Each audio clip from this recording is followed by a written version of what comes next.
I have to tell you, the reason I'm smiling up here is that I'm still in shock that I'm actually standing here.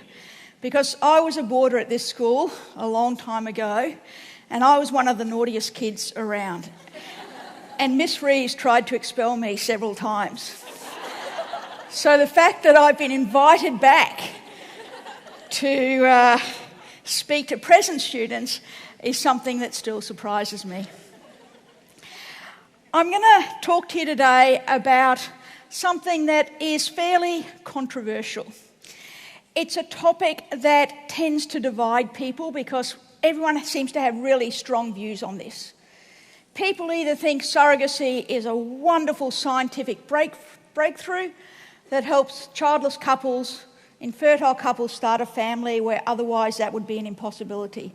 Or they think it is unethical, it is exploitative, it is trafficking of women and children, and it should be criminalised. And so I'm here today to try and see if we can actually come up with an informed, considered position on surrogacy using international human rights law. Whether that set of standards can help us address some of the concerns that surrogacy raises. Can I have a show of hands who knows who's in this photo? As I thought, the majority of you know that this is baby Gammy and his surrogate Goy. What do we know about baby Gammy? We know that a Perth couple used a surrogate in Thailand to start their family, that surrogate bore twins, and that the Australian parents took only the healthy female child, leaving behind in Thailand baby Gammy who has Down syndrome. We also know that the father of baby Gammy had convictions for child sex offences. How do we know all this? We know all this because the media loves surrogacy. It is sensationalised, it is a scandal. They can use words like exploitative, baby factories, going back to the Dark Ages, slavery, etc. And unfortunately, it is the media that informs a lot of our opinions about surrogacy, a lot of our thinking about whether it's right or wrong, whether it should be allowed or banned. And the media doesn't report a lot of the other surrogacy stories. I'm guessing most of you don't know who's in this photo. So let me tell you, this is baby Manji and her dad, Dr. Ikufumu Yamada, from Japan. Now, baby Manji was born to an Indian surrogate, and unfortunately, her intended parents divorced 1 month before she was born. Her intended mother then decided that she wanted nothing to do with this child. She had no biological connection with it, and she didn't want to raise the child of her ex-husband. The father, who is the biological father of baby Manji, said, "Of course I want to raise my daughter." So he went to India when the child was born to bring her back to Japan. And that's when the problems began. Because Japan said, this child has an Indian mother, and only children born to a Japanese mother are entitled to Japanese citizenship. So we are not going to give her a passport, and we're not going to let her come back into Japan. India said, this is a Japanese baby, this isn't an Indian baby. We are not going to give her Indian citizenship or nationality. So baby Manji was stranded in India. And to add insult to injury, her father's visa ran out, and he had to go back to Japan without her. So he got his mother, a woman in her 70s who spoke only Japanese, to go to India to look after baby Manji and to continue the legal battle to bring her back to Japan. And finally, months later, she was able to go to Japan and is being raised there by her family. You probably also don't know who's in this photo. This is the Balaz twins. A German couple went to India, had twins via surrogacy, and the German government said, we don't recognise surrogacy, these are not German children, we are not allowing them to come back into Germany. India said the same as they'd said with baby Manji, these are not Indian children, we're not going to give them nationality or passport, and it was 2 years before these children were able to return to Germany with their parents. To add another country into the equation, there was a Mexican standoff. Both governments said, as a matter of public policy, we are not going to recognise these children as being of our nationality. Now, clearly, nobody was thinking about the children and what was in their best interests in this scenario. And that's why I think we need to look at surrogacy through the perspective of human rights. What are human rights? Well, they are laws encapsulated in international treaties that governments sign on to and agree to be bound by. And in the surrogacy context, there are 3 different parties that we need to be thinking about when we think about human rights. First and foremost, there are the children. They should be at the centre of our attention. Secondly, there are the women who are surrogates. What are their rights in all of this? And finally, there are the intended parents. Do they have any human rights? What are those? Now, international human rights law was drafted decades ago, long before surrogacy was even a possibility. So there is no explicit reference to surrogacy or to reproductive treatment at all. But the principles are general and broad, and we can still get a lot of guidance from looking at these instruments. So let's start with the children. The Convention on the Rights of the Child has been ratified by 194 countries, almost every country in the world. The only 2 that have not ratified the Convention on the Rights of the Child are Somalia.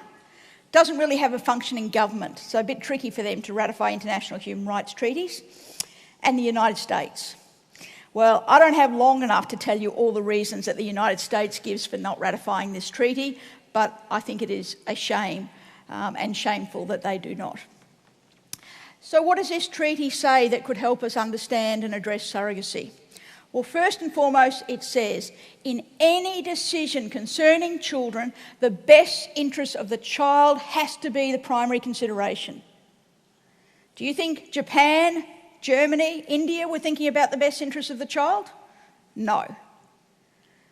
Another core principle of the Convention of the Rights of the Child is that every child has a right to an identity, to a nationality, to have their birth registered, and to know and be cared for by their parents. And those rights were all violated in these situations. Let me tell you a bit about how transnational surrogacy works. And this is one of the more distasteful aspects of transnational surrogacy in my view. An Australian couple want a white baby. They don't want a brown baby. There are all sorts of racial overtones in this. And so they get eggs from Eastern Europe, from Ukraine, from Kyrgyzstan, from Georgia, and they get them shipped halfway around the world. Globalisation like you never imagined. And they get them fertilised and implanted in an Indian surrogate. And then they get their white baby at the end of the day. The one thing we know from adoption is that many children have a strong desire to know their genetic origins, to know their biological roots. And that's why in Australia, any child born of egg donor or sperm donor material can, when they are 18, go and find out about their donor and make contact with them if they so desire. Because we register and record all of the people involved.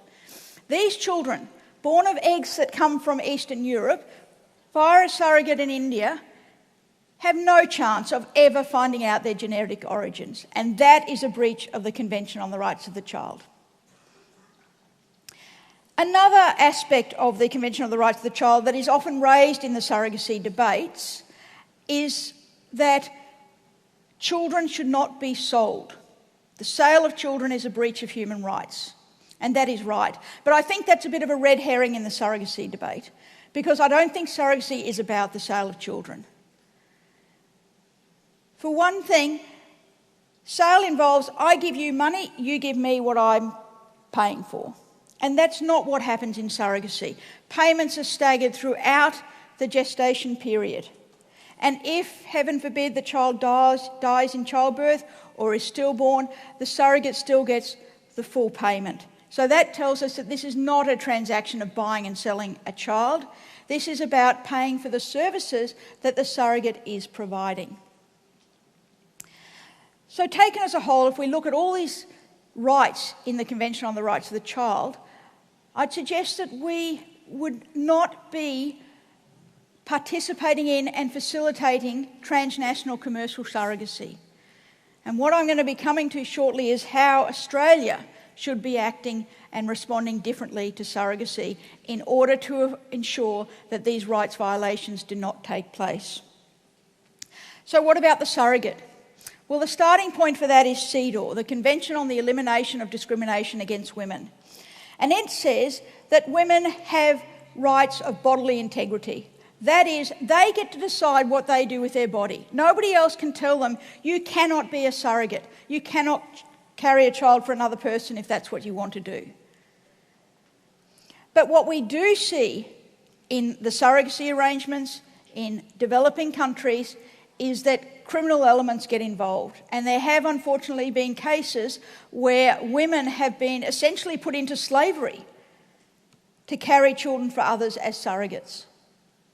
And we also have questions about, is there really informed consent to surrogacy when there is such wealth disparity between the intended parents from Australia or Germany or Japan and a surrogate from India? But at the same time, research has shown us that many surrogates say, this is my only opportunity to be able to send my kids to school, to buy a house, to actually get myself out of poverty. So don't tell me that I can't be a surrogate. Finally, intended parents. Well, they have no rights, in that there is not a right to have a child. There is no human right to start a family. What there is a right not to be discriminated against.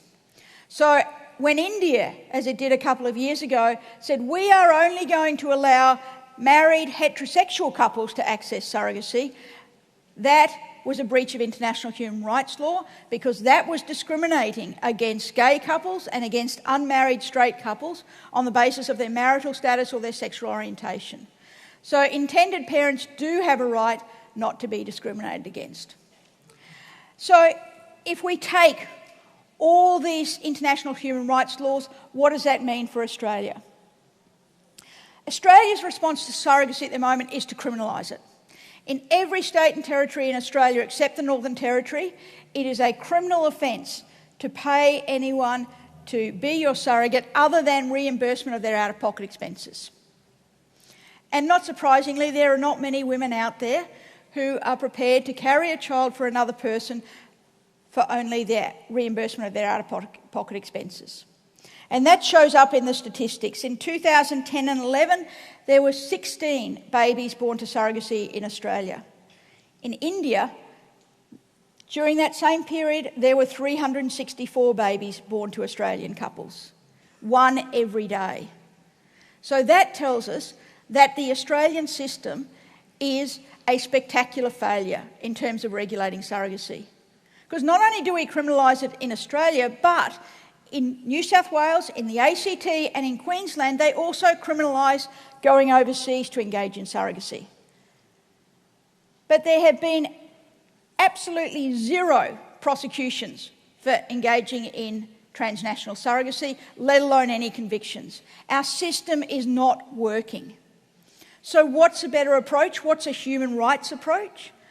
A human rights approach says that we have a wonderful health system in Australia. We are a wealthy, developed nation. We have good legal infrastructure and regulations, such as recording who the egg donors are and who the sperm donors are. And we should not be outsourcing our surrogacy to countries far less able than us to look after children and the best interests of the children. So my response, having considered international human rights law, is to say we should actually allow compensated surrogacy in Australia. Not in the laissez-faire approach of the US, where it's all market-driven and the highest price and all of that, but in a regulated, safe way, where we can screen who can engage in surrogacy, so that we don't get convicted child sex offenders getting children through surrogacy. And when we can screen who becomes a surrogate, so that it is not the poorest of the poor women who are only doing this out of desperation because they need the money. And we can set minimum amounts of compensation for surrogacy as well as maximum amounts. And I suggest that that would be a far better response to surrogacy than our current approach, which clearly is not working. I'd like to end with a poem. It's a poem by a Lebanese philosopher, Khalil Gibran, from 1923, long before surrogacy was a possibility. But when I read it, it had a lot of important messages for the surrogacy debate. And what Khalil said was, your children are not your children. They are the sons and daughters of life's longing for itself. They come through you, but not from you. And though they are with you, they do not belong to you. You may give them your love, but not your thoughts, for they have their own thoughts. You may house their bodies, but not their souls, for their souls belong in the house of tomorrow. For life goes not backwards, nor tarries with yesterday. And what I take from that is that how a child is conceived, how a child is birthed, in the scheme of things is largely irrelevant. What is important is that we love and respect children, that we respect their inherent dignity, and that we treat them as autonomous individuals and not as property.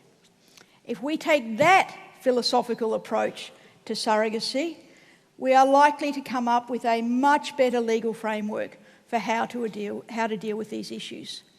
Unfortunately, the law tends not to be able to keep pace with scientific and medical advancements. Lawyers are often viewed as dinosaurs, and we're very conservative and traditional, and it takes us a long time to change the laws. But there is an urgent need for us to change the surrogacy laws now, because we cannot afford to have any more cases like baby Gammy, baby Manji, or the Balaz twins. Thank you.